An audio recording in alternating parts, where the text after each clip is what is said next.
Mes chers collègues, nous sommes donc très heureux ce matin d'accueillir devant notre commission M. Christophe Lutundula Apala-Penala, président de la Commission des Relations extérieures du Sénat de la République démocratique du Congo.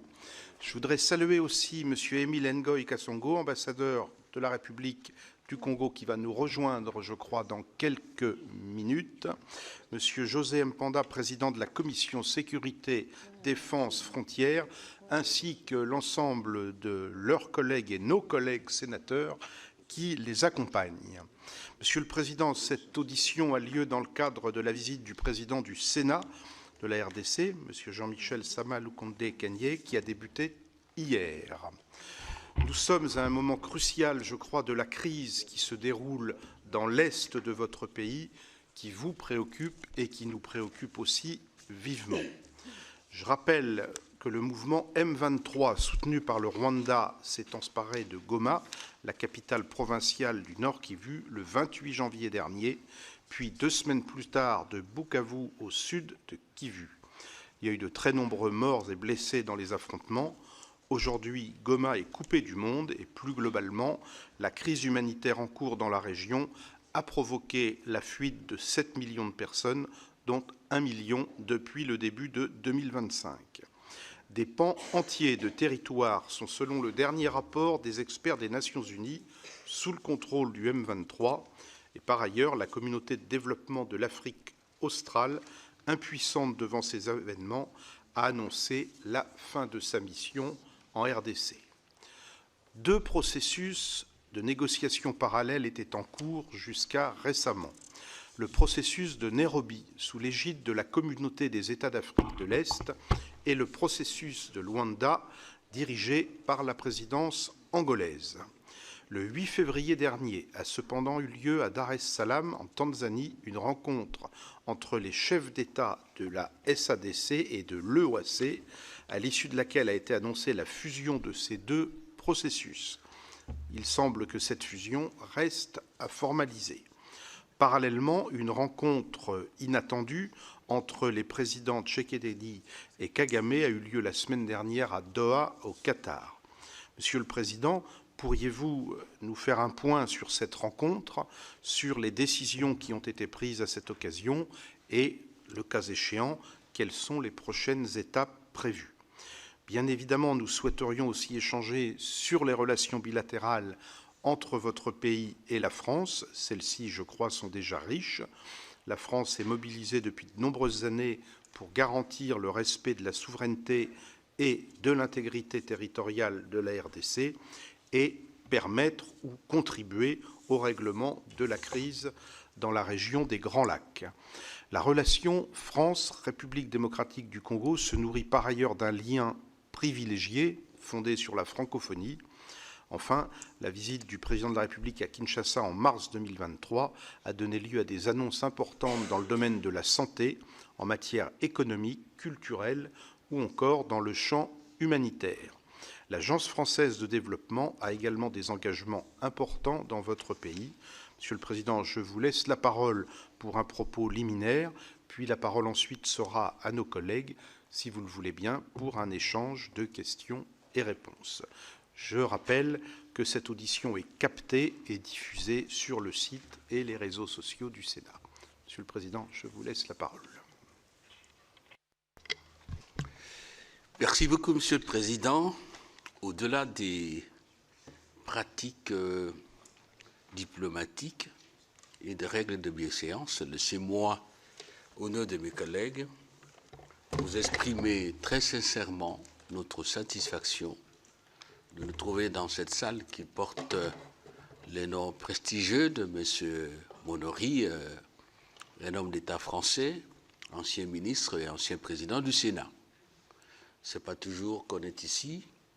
Et voilà, nous sommes là, comme l'a dit le président du Sénat, le nôtre. L'accueil est très chaleureux et les échanges sont très sincères, constructifs. Nous allons nous situer dans cette perspective-là. Vous avez bien fait de contextualiser le dossier par rapport à notre pays et à la région et même à la communauté internationale ce qui a été pris comme initiative.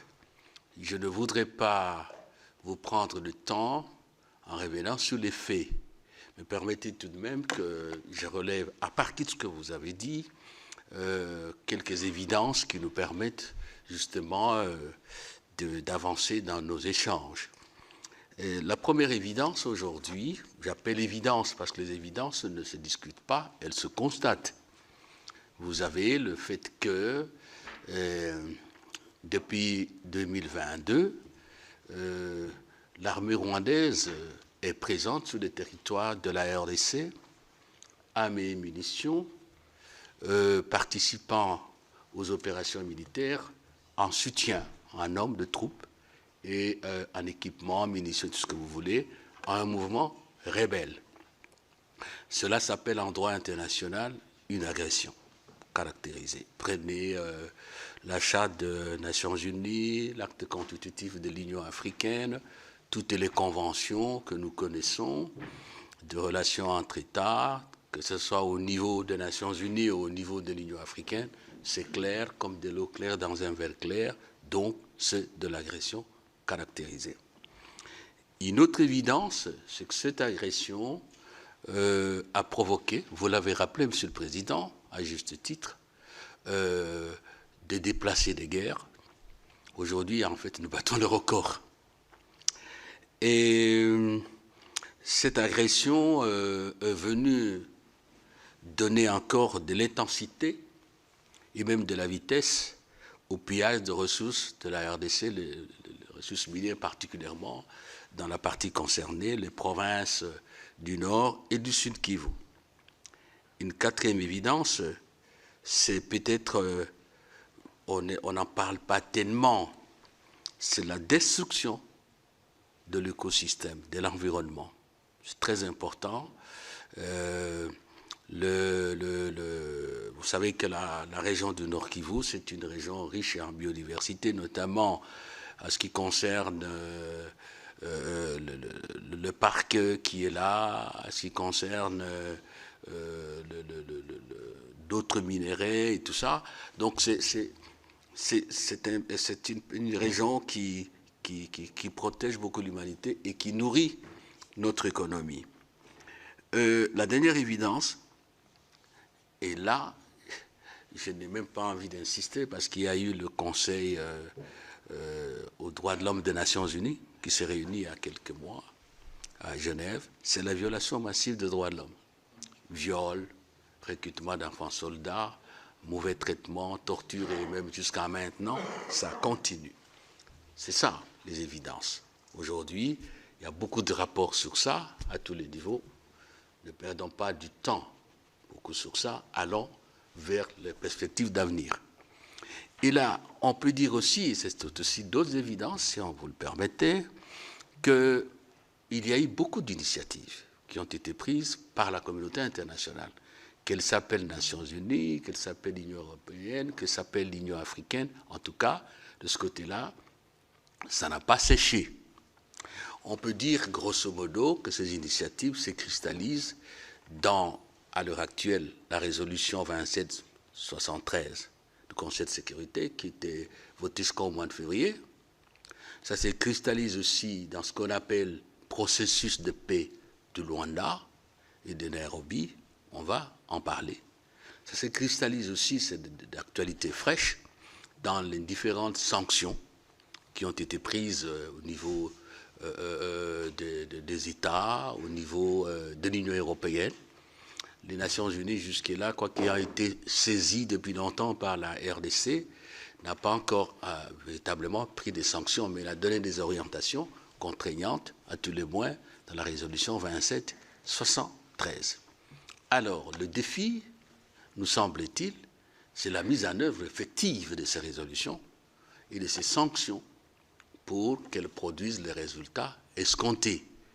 De ce point de vue, manifestement, le rendez-vous n'est pas tenu parce que, vous le savez, le Rwanda continue ses attaques, continue j'allais dire, ses expéditions de conquête des espaces économiques en République démocratique du Congo. On nous a dit il y a une semaine les affidés du Rwanda qui décrétaient un cessez-le-feu, mais les dernières informations incontestables, rendues même par la radio internationale, qui est la vôtre, font état de ce que finalement, au-delà des déclarations, des proclamations d'intention du Rwanda, donc la force de défense du Rwanda continue à rassembler, à accumuler des matériels militaires, notamment à Walikale.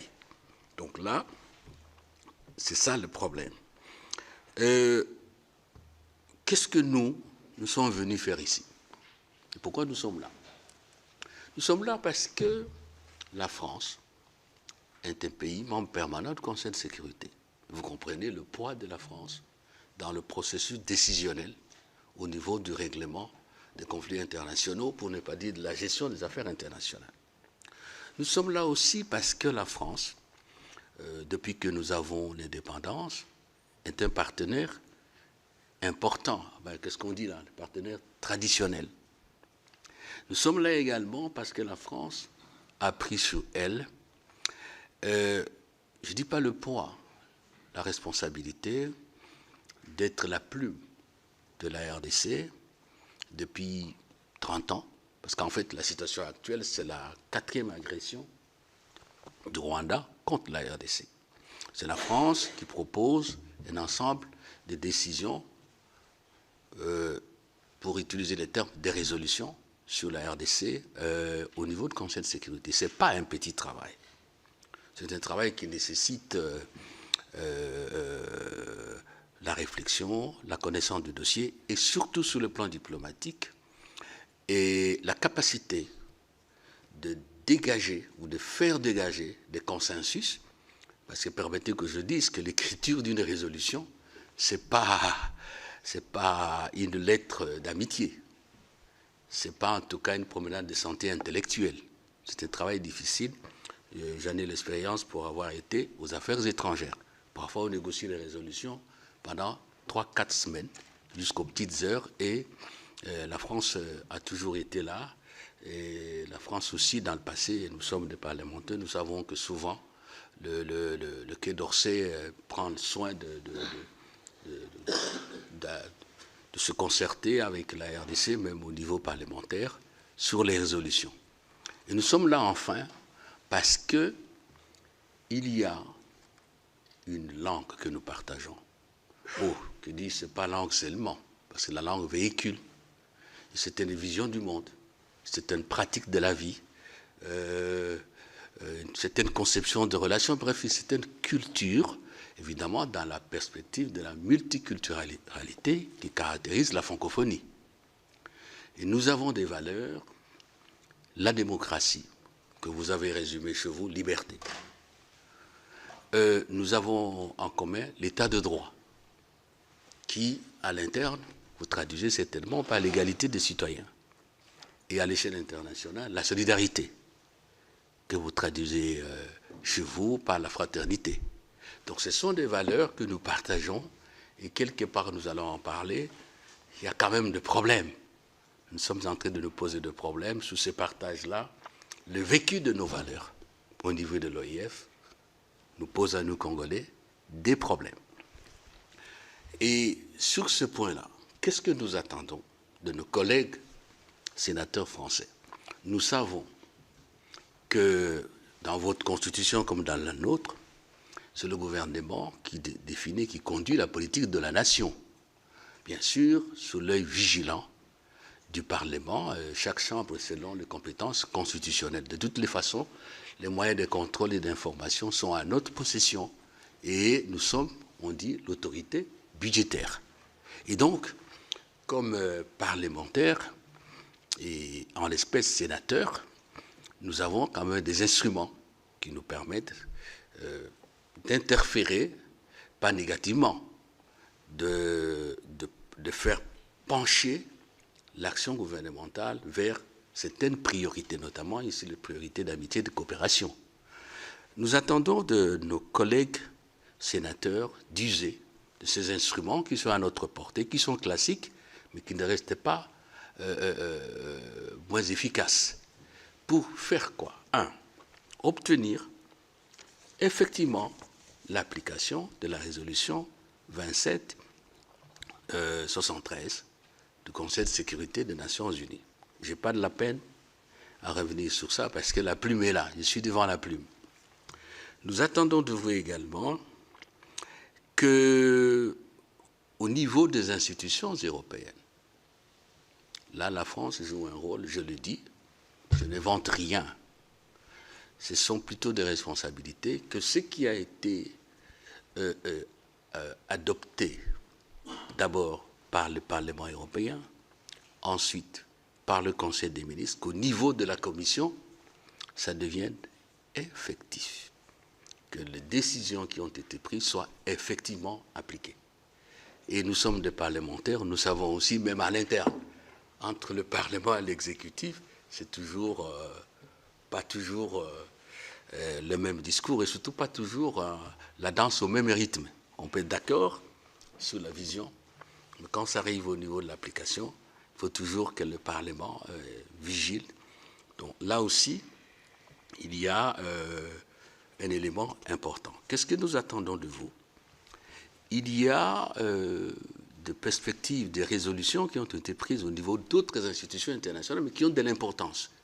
Prenons la 37e session extraordinaire du Conseil des droits de l'homme des Nations Unies qui a pris, il n'y a pas longtemps, une résolution portant création de la mission d'établissement de faits qui devra se déployer, si ça n'a pas encore commencé, incessamment en RDC.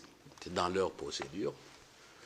C'est un peu comme chez nous au Parlement, mission d'information. Après l'établissement des faits, arrive l'étape de la commission d'enquête. Et donc, dans la programmation du Conseil, cette mission devra être opérationnelle. Le dernier rapport sera rendu au mois de septembre, et à partir de ce rapport, on devra créer la commission d'enquête. Donc là, auprès du gouvernement français, je crois que nous espérons que nos collègues vont veiller à ce que cette mise en place de la commission et la suite soit établie. Alors, il y a une autre perspective qui est tracée par la Cour pénale internationale. On va organiser dans quelques semaines, au mois d'avril, une conférence internationale sur la question des droits de l'homme en RDC. Et à l'issue de la conférence, il est prévu la création d'une Cour pénale spéciale pour les crimes commis en RDC pendant cette période. Là aussi, c'est un travail important parce que l'impunité, d'une part, une priorité au niveau de la communauté internationale, au niveau des Nations Unies en particulier, mais assurer l'impunité, c'est un pas qu'on n'arrive pas encore à franchir, et on ne peut franchir ce pas que dans la justice. C'est pour cela que j'ai rappelé notre valeur commune, l'état de droit. Donc là, il y a une initiative. Il y a également un élément important, et nous sommes satisfaits de voir qu'au niveau de l'Assemblée nationale et au niveau du Sénat, les parlementaires français interpellent sans cesse les ministres des Affaires étrangères pour faire le point de cette affaire de cessez-le-feu. L'unanimité est là, tout le monde a demandé le cessez-le-feu. J'en ai dit un mot en passant, on a l'impression qu'on demande pour que ça ne soit pas fait. Donc, il faut absolument qu'au niveau parlementaire, nous puissions veiller, parce que nous sommes les élus des peuples et des collectivités et des provinces, collectivités locales et des provinces, donc nous sommes des mandataires politiques et démocratiquement élus, nous souhaitons qu'on puisse veiller à cela. Qu'est-ce que nous souhaitons obtenir aussi de la France et de nos collègues parlementaires français? Il y a le problème de l'OIF. J'en ai parlé. D'un mot, la démission, l'inaction de l'OIF dans un conflit qui oppose deux États membres, un conflit qui provoque une tragédie pour un peuple. On nous dit que nous sommes le plus grand pays francophone du monde à travers le nombre de locuteurs, et un conflit qui viole de manière flagrante le droit international. Aucune initiative Des déclarations, il y en a eu. On va parler de l'APF. Il y en a eu. Mais une initiative de terrain, rien du tout. Au Canada, la dernière Assemblée générale de l'APF, nous avons pris des résolutions. On a prévu une mission de bons offices. La mission ne s'est jamais déployée jusqu'à aujourd'hui. Et donc, cette inaction nous scandalise. Permettez l'expression, chers collègues, nous sommes des parlementaires, nous avons notre façon de parler, c'est à la limite de la complicité, à la limite de la trahison par rapport à nos valeurs. Et nous ne concevons pas que nous puissions rester indifférents par rapport à ça. Et ça nous fait poser des problèmes. Nous sommes dans la réflexion de nos Congolais. Est-ce qu'il faut continuer ce n'est pas pour répondre à un certain signe de temps. Est-ce qu'il faut... quel est notre intérêt aujourd'hui dans la francophonie? Et enfin, chers collègues, nous allons en parler dans l'échange, la question de FDLR, la question de réfugiés. On va échanger. Je pense qu'il y a des perspectives. Nous avons la loi de programmation militaire, on va en parler. Voilà, en quelques lignes, pourquoi nous sommes là, nos attentes, et nous allons avancer la coopération entre nous. Je crois que nos chefs se sont mis d'accord pour que les deux secrétaires généraux de nos assemblées se réunissent pour proposer un nouvel accord de coopération. Je vous remercie. Monsieur le Président, c'est nous qui vous remercions pour la clarté de cet exposé, et je crois que ça permet à chacun d'entre nous aussi de bien recontextualiser la situation de votre pays, et ça va nous permettre maintenant d'ouvrir la série des questions. Et le premier intervenant, ce sera François Bonneau. Merci, Monsieur le Président, Monsieur le Président de la Commission. D'abord, exprimer notre solidarité à l'égard des populations du Kivu qui vivent une situation absolument tragique, et ce depuis des années. Votre pays a fait le choix, et c'était son droit le plus absolu, de ne pas investir dans une armée telle qu'on peut le considérer dans nos pays, et de s'appuyer à la fois sur des milices et aussi sur des forces étrangères, bien sûr mandatées dans un cadre que vous avez pu évaluer, et notamment les FDLR qui sont issus des génocidaires rwandais. Et ma question est de savoir que, par rapport aux résultats qui sont malheureusement très contrastés, et on le voit bien, et vous l'avez évoqué aussi sur la situation actuelle, envisagez-vous, par rapport à tout cela, et en dehors même de tous les processus de paix engagés, de modifier votre stratégie sur le terrain? Président, comme vous souhaitez, en fait, on a 4 collègues qui souhaitent vous poser des questions. Peut-être ce serait-il bien de prendre les 4 questions, comme ça vous avez le temps ensuite pour répondre. Alors ensuite, ce sera Philippe Folliot, s'il le veut bien. Oui, merci, Monsieur le Président. Monsieur le Président, j'ai en mémoire un échange que nous avions eu dans le cadre du groupe d'amitié avec l'ambassadeur de votre pays, et qui nous disait, en fait, la RDC est à quelque part victime de ses ressources naturelles, et qu'il y a un certain nombre de voisins, un certain nombre de groupes qui pillent, je veux dire, les ressources qui sont les vôtres. Avec un élément qui est un élément important, c'est la tyrannie des distances. La tyrannie des distances. C'est-à-dire que de Goma jusqu'à Kinshasa, je crois que par la route, c'est 2500 km, ou quelque chose comme ça. De Goma jusqu'à Kigali, c'est 170 ou 180 km. Et que par rapport à cela, la difficulté qui a été peut-être celle de votre pays a été de pouvoir avoir un contrôle de ces ressources, notamment minières, avec un juste retour pour les autorités centrales et le gouvernement du pays.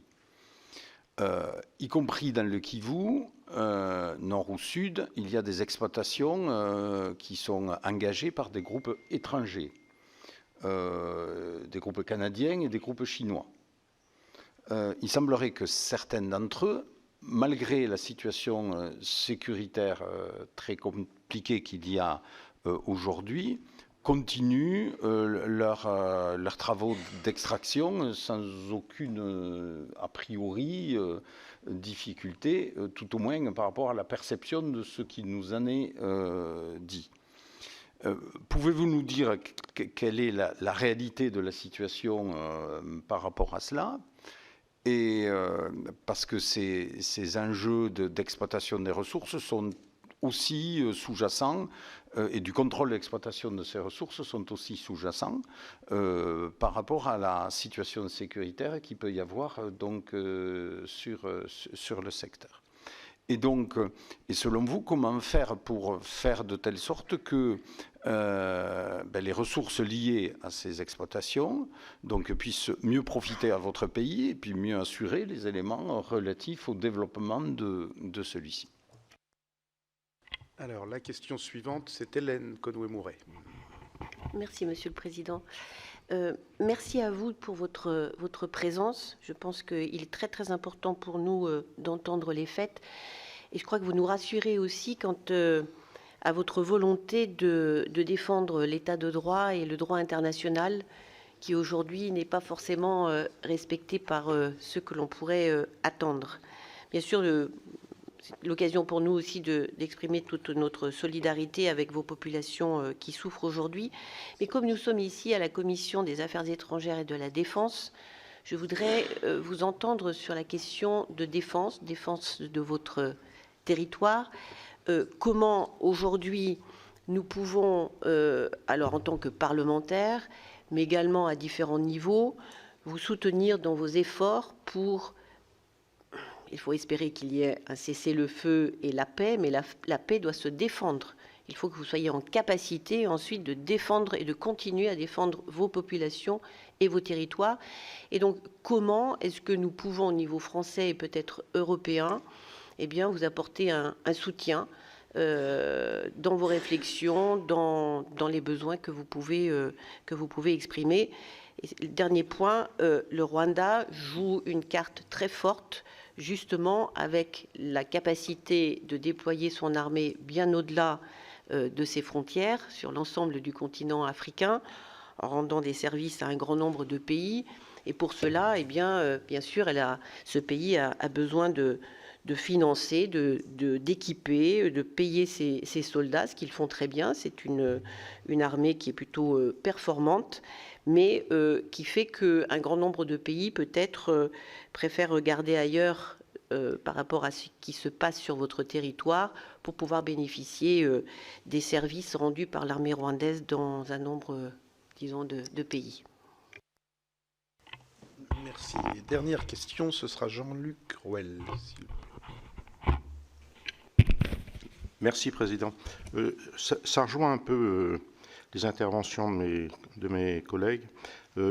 Bon, finalement, aujourd'hui, on a une situation qui est extrêmement tendue. Ce qu'on ne sait pas, qui ne peut trouver de solution qu'au travers de voies militaires, de voies diplomatiques. Donc, ce qui serait intéressant pour nous, c'est de savoir exactement, comme ça a été évoqué par mes collègues, quelle est réellement aujourd'hui la capacité de la défense de RDC de pouvoir régler tout ou partie de la solution, sachant que le reste donc ne peut se faire que par voie diplomatique. Alors sur l'aspect voie diplomatique, on a bien entendu noté la rencontre de Doha, qui a été... Bon, est-ce qu'on peut avoir une idée du contenu de ce qui s'est dit à Doha? Et puis, ce qui est intéressant quand même, c'est de voir que le Qatar investit considérablement au Rwanda, mais investit également en RDC. Donc en fait, c'est un bailleur commun, et donc ça, quand on a des intérêts communs, c'est plus facile d'aider à régler les problèmes. Bon, et puis on a vu la puissance de négociation des Qataris ces dernières années et ces derniers mois. Après, juste un petit point concernant, comme on l'avait vu hier, vous avez deux guerres, en fait. Vous avez la guerre aujourd'hui, avec le risque d'éclatement que l'on connaît, mais vous avez aussi la guerre du développement. Parce qu'aujourd'hui, avec 120 millions d'habitants, avec 7 millions de réfugiés, demain, en 2050, avec 200 millions d'habitants, vous avez un défi vraiment majeur de développement. Et si ce défi n'est pas réglé au travers d'une politique vraiment très volontaire d'inclusion, on retrouvera un pays qui sera en grande difficulté dans 25 ans. Et là, ça interpelle aussi la communauté internationale parce que tout le monde doit être mobilisé sur cet aspect qui pourrait, dont la solution pourrait être un plan Marshall, c'est-à-dire qu'on reconstruit, on apaise le Congo, et puis on passe à la deuxième phase qui est assurer la pérennité du pays, assurer la pérennité du pays au travers d'un développement. Et puis un dernier petit point sur les entreprises françaises, donc elles sont malheureusement presque totalement absentes. Là, on en a un peu parlé hier. Il faudrait vraiment renouer des contacts pour rendre un peu de séduction pour le pays. Et je rappelle, dernier point, c'est la convention fiscale que l'on attend, qui est en cours de négociation depuis plusieurs années, qui serait vraiment souhaitable de finaliser. Merci. Merci. Alors, Monsieur le Président, je redonne la parole pour une demi-minute à Hélène Conway-Mouret et ensuite notre collègue Michel Gréaume. Merci, Monsieur le Président. J'avais oublié un point qui est important, c'est le retour des réfugiés. Parce que, pour aller dans le sens de ce que vient de dire notre collègue Ruel, Jean-Luc Ruel, en effet, il y a le long terme, et le court terme, c'est quand même gérer 6 millions de déplacés aujourd'hui. Merci, Président. Voilà, Michel Gréaume. Voilà, moi, c'est sur la coopération dans le champ humanitaire. Je voulais vous demander, après les rencontres entre Macron et Tshisekedi, la France a augmenté son financement dans le champ humanitaire de 39 millions d'euros. Quelles mesures la France a-t-elle prises en matière d'aide humanitaire avec cet argent pour venir en aide aux populations déplacées? Et la coopération franco-égyptienne avait fonctionné pour Gaza. Existe-t-il une coopération humanitaire analogue pour l'Est du Congo avec la France et d'autres pays tiers? Merci. Merci, Michel. Voilà. Bon, allez, vas-y, oui. Ce sera la dernière. Non, je pensais, Monsieur le Président, veuillez m'excuser, je pensais que la question serait posée. Merci, Monsieur le Président, de votre exposé liminaire. Le président Tshisekedi a réaffirmé la semaine dernière son intention de négocier un accord minier avec les États-Unis, en évoquant un partenariat gagnant-gagnant. Pouvez-vous nous dire où en sont les discussions dans la concrétisation de cet accord? Et quel regard portez-vous sur ce partenariat? Quelles pourraient être les répercussions éventuelles sur le conflit? Merci. Voilà, Monsieur le Président, comme vous pouvez le constater, la parole est très libre autour de cette table avec des questions très claires et très diverses. Je vous donne la parole et si vous le souhaitez, vous pouvez d'ailleurs la partager avec celui ou celle de vos collègues que vous le souhaitez. Vous avez la parole et nous avons une vingtaine de minutes pour terminer.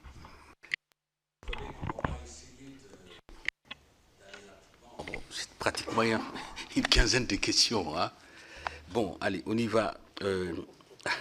On a noté votre esprit de synthèse dans votre première intervention, donc on vous fait confiance.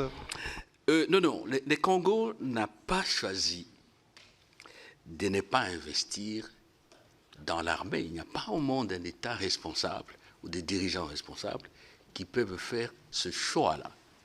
La défense est une des conditions sine qua non de l'existence de l'État.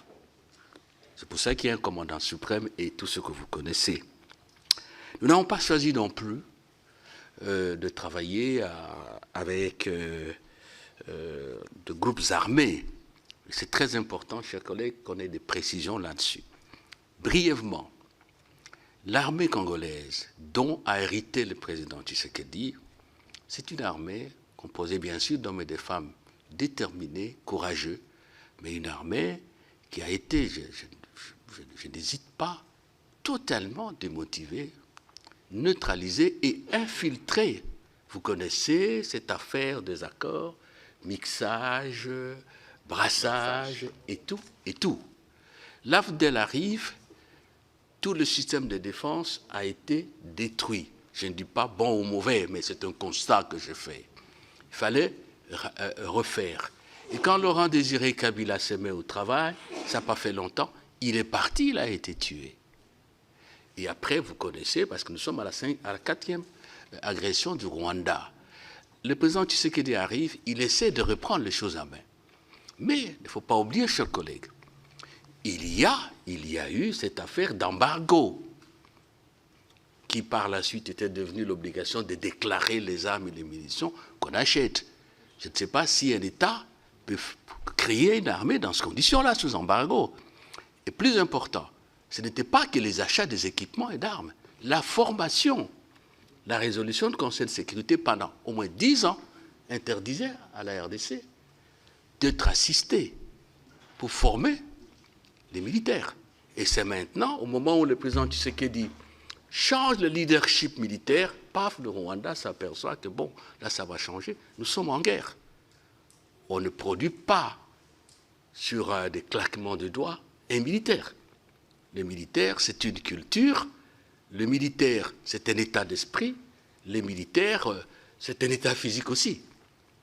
Et notre armée a à faire face, je n'ai pas créé des incidents diplomatiques, à une multitude d'armées classiques, une multitude de bandes armées. Ce n'est pas une excuse, c'est une explication objective. Bon, chez vous ici, je m'excuse, je ne vais pas vous heurter, mais c'est la vérité, nous sommes des parlementaires.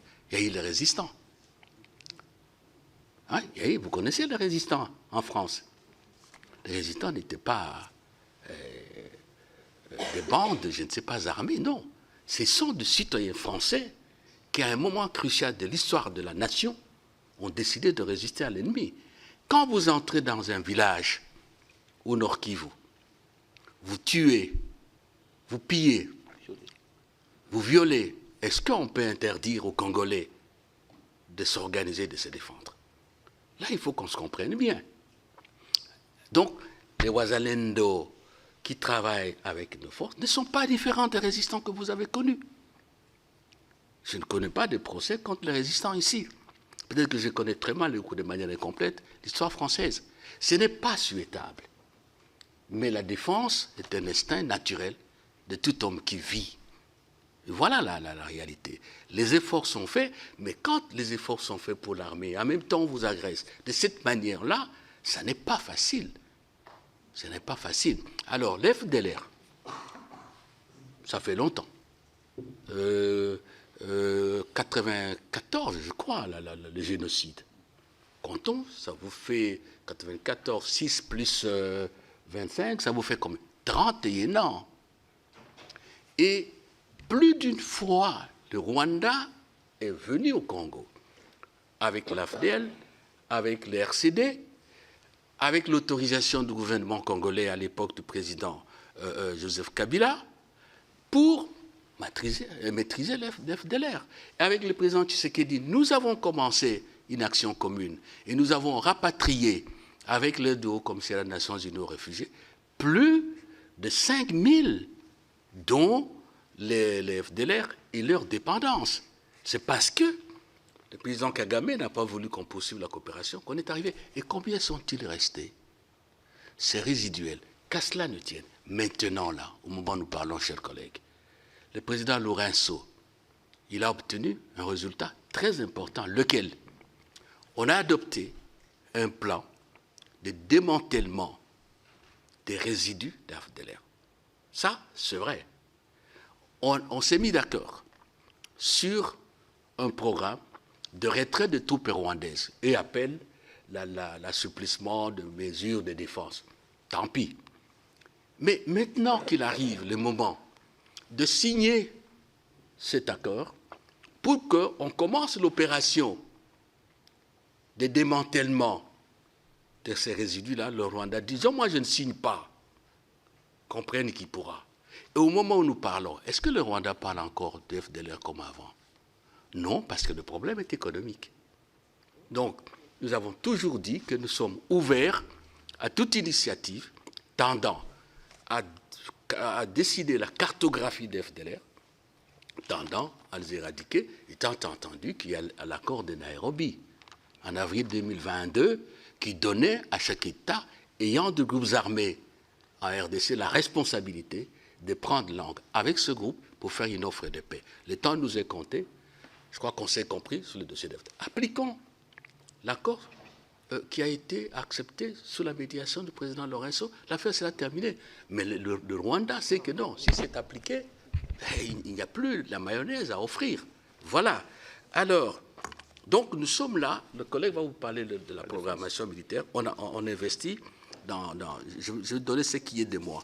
Les ressources naturelles.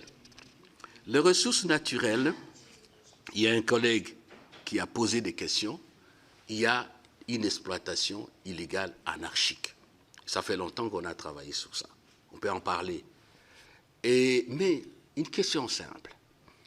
Est-ce que vous ne trouvez pas, c'est la question de l'absence de l'État, notamment du fait de la guerre, qui favorise quelque part cette exploitation devenue très anarchique. Et dans le passé, et nous sommes des parlementaires, il y a eu des perspectives qui ont été ouvertes. Nous avons fait des propositions, nous, la RDC, à la communauté internationale, notamment la bonne application des guidelines de l'Union européenne. Il y a une institution, j'oublie son nom, va venir, qui a élaboré des directives pour suivre, pour faire la traçabilité de l'exploitation de ressources naturelles.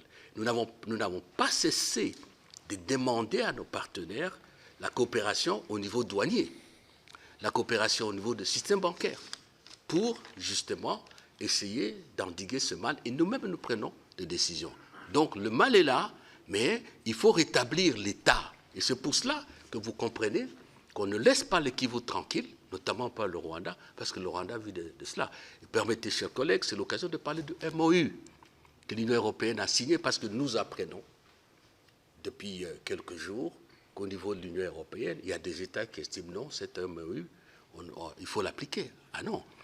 Nous avons signé avec vous, avec l'Union européenne, un MOU bien avant le Rwanda, peu après l'arrivée du président Tshisekedi.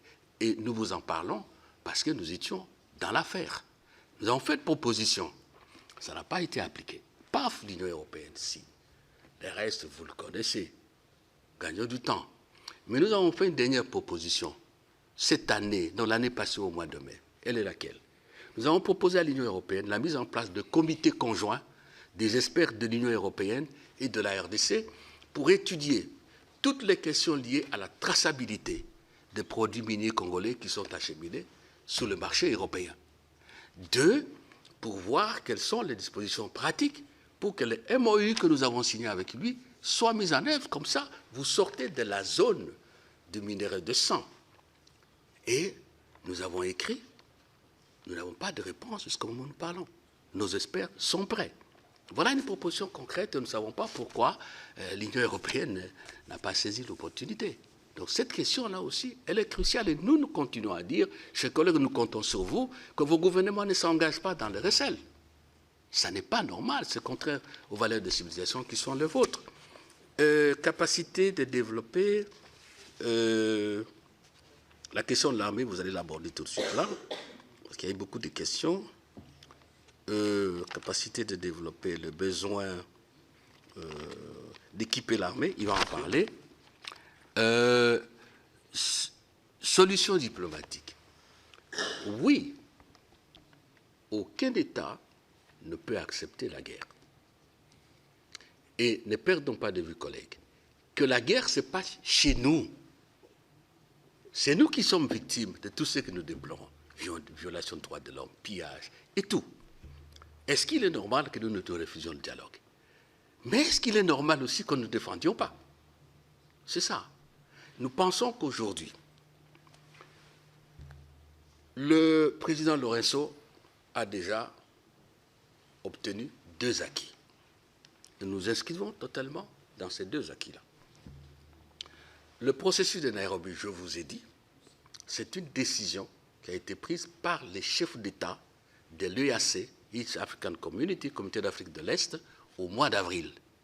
Et nous en savons quelque chose parce qu'on était dans la sauce, à la cuisine. Il est clairement dit que le dialogue entre les pays qui ont des groupes nationaux armés au Congo doit se faire. Et c'est comme ça que le président Tshisekedi a amorcé à Nairobi des contacts avec les groupes armés, je ne dirais même pas de simples contacts, des consultations. On en est arrivé au Nairobi 3.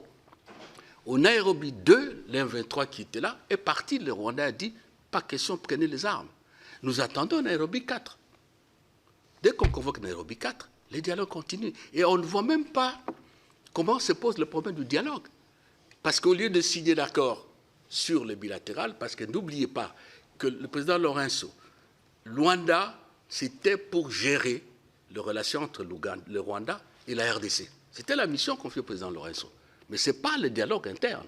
Le dialogue interne, c'est Nairobi. C'est pour cela que nous disons à RDC. Et le Parlement, consulté par le président, nous avons donné feu vert au président de faire en sorte que le retrait de troupes rwandaises se réalise, le démantèlement des FDLR, selon les plans convenus. Ce qui ne signifie pas que nous sommes responsables du génocide rwandais. Rappelez-vous les rapports de la commission Paul Kiles de l'Assemblée nationale qui a dit que ce sont les Rwandais qui ont tué les Rwandais. Ici, c'est chez vous.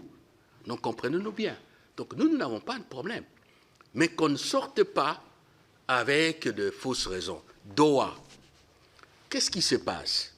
Aujourd'hui, il était contestable que la glace qui s'est érigée entre le président Tshisekedi et le président Kagame a pris de l'épaisseur. Ça devient dur. Et je crois qu'à ce stade, je souligne à ce stade, parce que notre président a toujours dit, et il a raison, que le vrai interlocuteur, c'est le Rwanda. Dès lors que Doha, parce qu'on a bien expliqué, des relations avec les deux États, donc ça donne à Doha la capacité de servir au rapprochement. Doha, donc l'émir, a entrepris une démarche pour briser la glace, et n'est pas encore brisée, mais au moins elle est fissurée. Et il faut lire le communiqué conjoint, la déclaration de Doha, pas celle faite par le Rwanda, qui est une déclaration tripartite. Doha accepte, appuie, apporte le soutien à Nairobi et à Luanda pour dire d'un mot. Voilà ce qu'il y a, il n'y a pas de mystère et ça va. Alors, la question des réfugiés.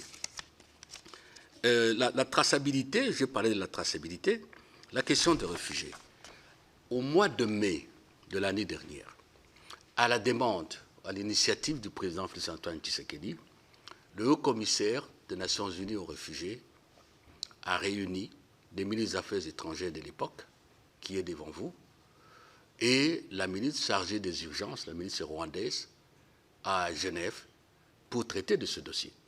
Nous avons traité du dossier, on a repris les accords antérieurs, on a mis dans les pipelines une programmation des activités.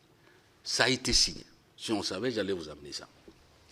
Les réunions se sont poursuivies à Nairobi, et lorsque est arrivé, la réunion à Goma convenue, le Rwanda a refusé de venir. Ils sont allés à Addis Abeba. Et ça s'est bloqué. Nous avons dit, le président Tshisekedi a dit, OK, ce sont nos compatriotes. Il faut qu'ils reviennent. Mais vous savez, collègues, qu'en vertu de la Convention de Genève, je crois de 1942 ou de 1951, j'oublie la date, le rapatriement est d'abord volontaire. Le rapatriement suppose également que les conditions du départ sont modifiées et que les réfugiés eux-mêmes décident de revenir. Ce qui fait que nous avons fait une proposition. Notre proposition était simple, parce que ce sont des Congolais et ce sont des compatriotes qui sont là, accepter de Rwanda, accepter que les autres Congolais de leur village, les chefs coutumiers et le reste, viennent leur parler pour qu'ils se mettent d'accord sur les conditions de retour. C'est ce que nous avons dit. Et le Rwanda n'a pas accepté. Le processus est interrompu. C'est simple. Revenons à Genève. Collègues, vous êtes ici, vous pouvez... C'est cela documenté à Genève. Le document existe. C'est simple comme bonjour. Et voilà. Et donc, ce que je peux vous le dire par rapport... Ah oui, avec les États-Unis. Non, moi, je ne sais pas pourquoi on fantasme ou on prend cela autrement. Les États, quels qu'ils soient, coopère, il signe des partenariats. Et tout État qui a de moyens, il fait le marketing de ses ressources, de ses capacités technologiques, naturelles et tout. Je vous apprends que le rapprochement pour les accords, pour les investissements, ne date pas de M. Trump. En décembre, lorsqu'il y a eu, il y a 2 ans, la rencontre États-Unis-Afrique, il y a eu des accords que nous avons signés avec les États-Unis, notamment concernant l'industrie de batteries électriques au Katanga. Les États-Unis se sont associés à l'accord de base que la Zambie et la RDC avaient signé. Donc, de la même manière, nous demandons aux Européens et même aux Africains, l'Afrique du Sud, aux Asiatiques, de venir investir au Congo. Nous le faisons avec les États-Unis. Il n'y a aucune raison objective qui puisse faire qu'on ne le fasse pas. Et le résultat par rapport à la crise, c'est évident aussi. On ne coopère pas pour rien. On coopère pour résoudre ce problème interne. Si le revenu obtenu des États-Unis ou le partenariat, qui pour nous c'est une règle d'or, le président l'a répété, ce gagnant-gagnant, peut aider à armer, à équiper notre armée, peut aider à exercer une magistrature d'influence pour obtenir de M. Kagame qu'il arrête ses aventures tragiques et meurtrières, pourquoi pas? Où est le problème? On ferait avec n'importe quel pays au monde. Moi, je ne vois pas pourquoi ça doit poser de problème. Et voilà. Donc, moi, je crois que c'est l'essentiel. Pour l'armée, le collègue va dire un mot, et puis voilà. Monsieur le Président de la Commission de la Défense, je vous donne la parole. Je souhaite la bienvenue à son Excellence, l'ambassadeur de RDC en France. Merci beaucoup, chers collègues. Je voudrais vous remercier également, réitérer les remerciements que mon collègue Christophe a pu présenter. Je voudrais, compte tenu de l'économie du temps, les questions sont intéressantes, mais on n'a pas beaucoup de temps.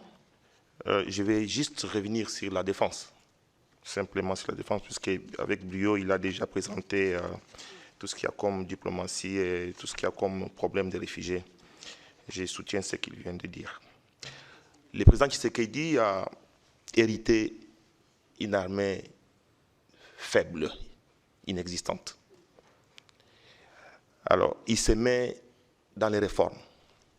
Et les réformes les plus importantes passent par les parlements.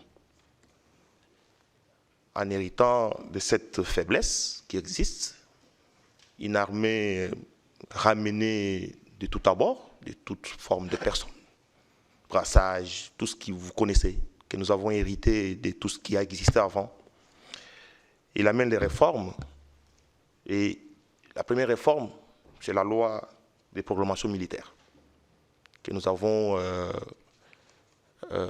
promulguée, adoptée au Parlement et promulguée pour des réformes importantes des fonds, les réformes qui sont liées à le renforcement des capacités militaires, les réformes qui sont liées à l'amélioration des formations des militaires, les soutiens des opérations de maintien de paix. Et toutes ces réformes-là sont en cours. C'est un processus qui est en train de se faire. Et ces processus de réforme passent aussi par la coopération. La coopération qui est militaire. Mais il y a des initiatives également de réformes policières qui sont en cours. D'ailleurs, avec la France, nous avons le Collège des hautes études stratégiques et de défense, CHES, qui est vraiment une coopération française qui est en cours, qui est en train de former tous les officiers pour avoir une armée forte, puisque les investissements, les développements ne peuvent passer que par la paix et par la sécurité et l'intégrité du territoire, la sécurité et la souveraineté nationale. Nous pouvons parler de tout ce qu'on peut parler, mais s'il n'y a pas la sécurité, les investissements ne peuvent pas venir. C'est ainsi qu'on a mis en place les réformes qui sont plus profondes et que nous sommes en train d'envisager de faire pour que nous puissions avoir une armée capable. C'est vrai que notre armée est faible, mais les réformes sont en cours pour pouvoir les développer. Mais également l'école de guerre que nous avons avec la France. Monsieur l'ambassadeur peut en parler de quelque chose, puisque lui-même il est en train d'enseigner sur l'école de guerre, pour qu'on arrive à avoir des militaires, des officiers capables et pas tout ce qu'on nous a amené qui sont des espions autour de l'armée congolaise et qui présentent les faiblesses.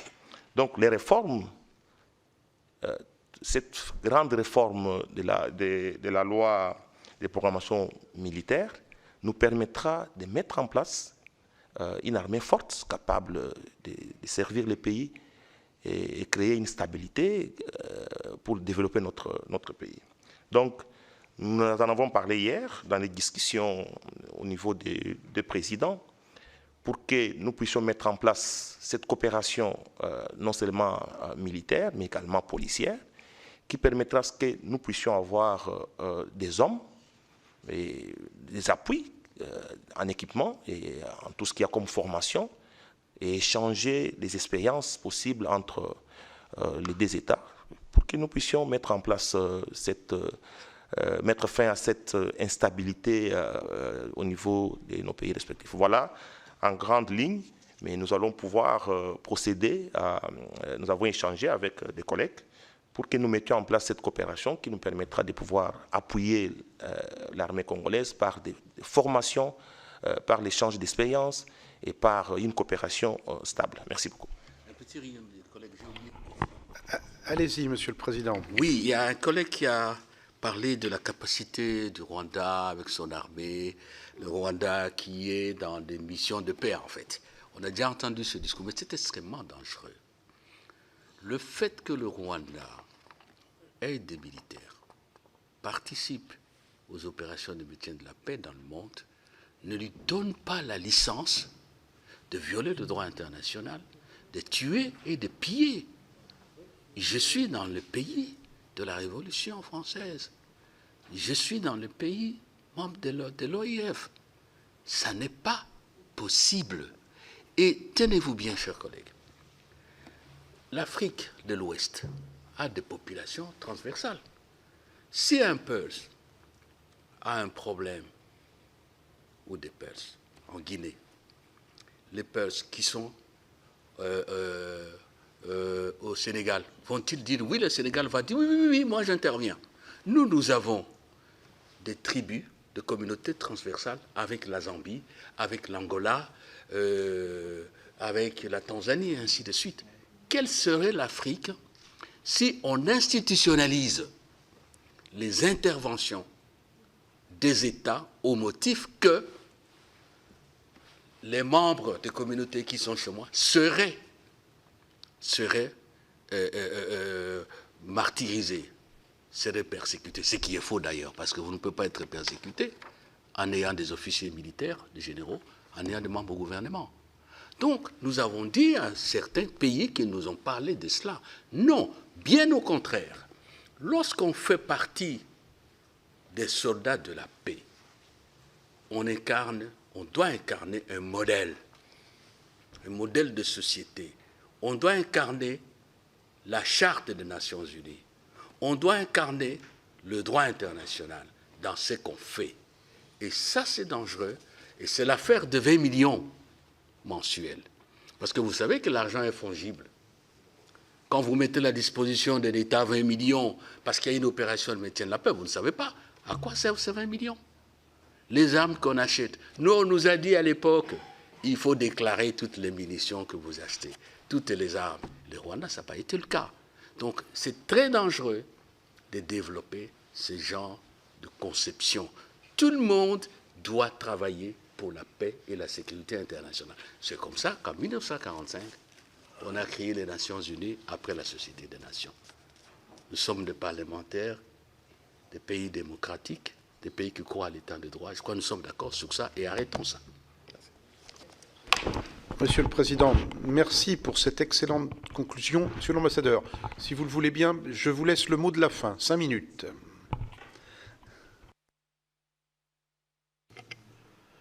Monsieur le Président, je tiens d'abord à m'excuser pour cette arrivée pour laquelle vous avez compris pourquoi je n'ai pas pu démarrer, prendre les trains au même moment que vous.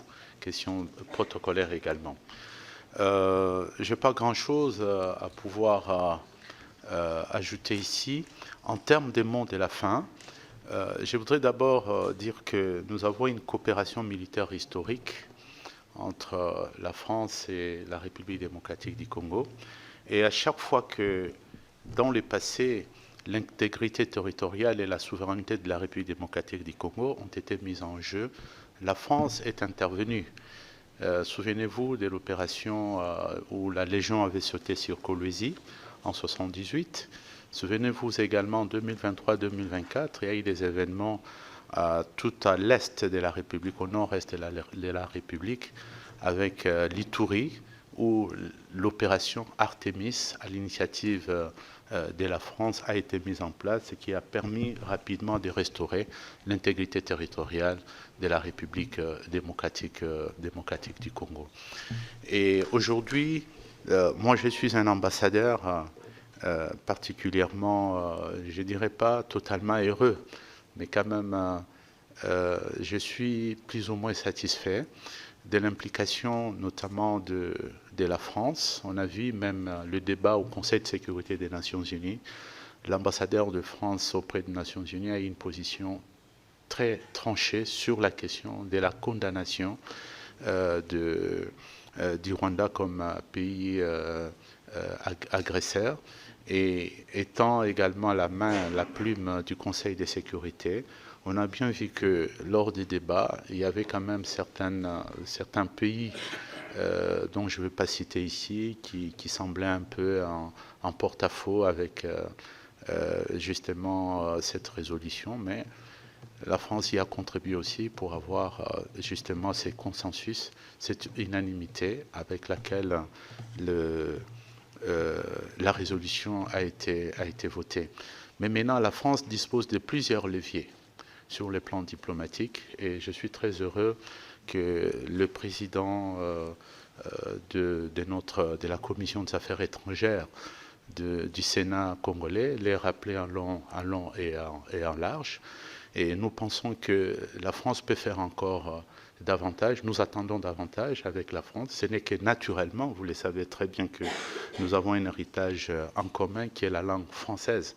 La francophonie, pour nous, ça fait partie des structures d'avenir.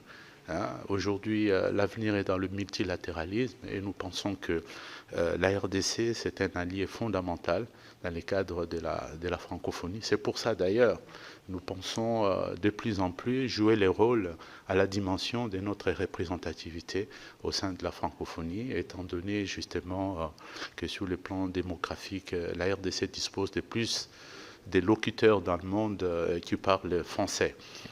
Et je terminerai sur le plan en complétant le président de la commission, notre président de la commission de défense, qui a dit l'essentiel. C'est que moi-même, je suis intervenant en matière de géopolitique au niveau de l'école de guerre, qui est une fierté de la coopération militaire entre la RDC. Cette école de guerre a eu déjà la visite à l'époque de Madame la ministre de la Défense qui est venue nous visiter. J'interviens dans cette école qui est très récente, relativement récente, 5 années déjà. Et cette année, cette nouvelle promotion des stagiaires, nous aurons vraiment un officier français. Un officier français qui va être parmi les stagiaires de l'école de guerre, ce qui est tout un symbole sur la qualité de la formation que cette école est en train de produire. Et donc, nous en sommes très, très reconnaissants, et nous y travaillons pour que cette coopération puisse s'approfondir. Dernièrement, lors de sa visite officielle, la première visite officielle du président de la République, son Excellence Félix Antoine Tshisekedi en France, il y a eu une séquence importante à l'école militaire qui a été réservée à des questions de défense. Et nous comptons sur le soutien de votre commission pour que cette coopération puisse aider justement à faire en sorte que la RDC puisse se doter d'une vraie dissuasion qui permettra de stabiliser les pays. Ce n'est pas facile de contrôler, de sécuriser un territoire de 2 345 000 km². Ce n'est pas seulement le nombre de militaires qu'il faut, mais la formation, la qualité. Et ça, nous avons besoin de votre expérience, que ce soit pour l'armée de terre, que ce soit pour les forces aériennes, que ce soit pour la marine, puisque nous avons aussi une façade maritime sur l'Atlantique. Nous avons des grands lacs, le Tanganyika, le lac Kivu, ce sont des lacs pour la très grande partie qui qui sont dans les territoires de la République démocratique du Congo. Voilà pourquoi nous pensons que nous mériterions également une attention un peu plus particulière de la part de la France, non seulement pour résoudre les problèmes qui sont sur la table, mais aussi pour l'avenir. Et je vous remercie. Bien, Monsieur l'ambassadeur, merci pour ces propos conclusifs. Merci à vous, mes chers collègues, présidents des deux commissions, chers collègues aussi, sénateurs, sénatrices de la RDC. Je crois que ça a été une audition extrêmement intéressante, importante, tout à fait ouverte dans vos propos, ouverte dans nos questions et aussi dans vos réponses. Ça correspond absolument à notre façon de travailler ici au sein du Sénat français. Vous dire aussi que les éléments de réflexion que vous nous avez apportés ce matin sont extrêmement importants. Importants, je crois, pour chacun d'entre nous, parlementaires, et je pense peut-être un peu plus particulièrement aussi à nos collègues des Français de l'étranger qui suivent très régulièrement ces situations, et très important pour nous tous collectivement dans le cadre des travaux de la Commission, et notamment sur les relations entre la France, entre l'Union européenne et votre pays pris en tant que nation et comme entité sur le continent africain, puisque nous sommes là aussi dans des réflexions sur la nouvelle génération de relations, et de relations peut-être un peu plus équilibrées, un peu plus partenariales, et qui préparent le futur. Donc je crois que chacun va pouvoir tirer de cette audition de ce matin bonne matière première dans nos réflexions et dans nos travaux. Voilà, merci d'avoir partagé cette heure et demie avec vous. On va vous raccompagner, la réunion va s'arrêter, et je demande aux membres de la commission du Sénat français de rester autour de la table parce que nous avons une autre audition ensuite. Messieurs, mesdames, merci à vous. Merci beaucoup.